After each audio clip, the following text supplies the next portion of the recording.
এক ছেলে গাছ থেকে আম চুরি করে খাইছে। তখন সেই ছেলেকে এলাকার লোকজনেরা হুজুরের কাছে ধরে নিয়ে এসে বলছে, হুজুর এই আম চোরের বিচার করে দেন।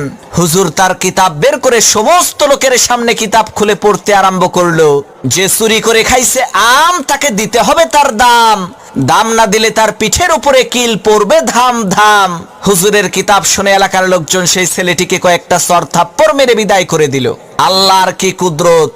কয়েকদিন পর সেই হুজুরের নিজের ছেলে ডাব চুরি করে খাইছে। তখন এলাকার লোকজন হুজুরের কাছে এসে বলছে, হুজুর মানুষের ছেলে আম চুরি করে খাইছে দেখে বিচার করলেন, এখন আপনার ছেলে তো ডাব চুরি করে খাইছে, বিচার করেন তো দেখি।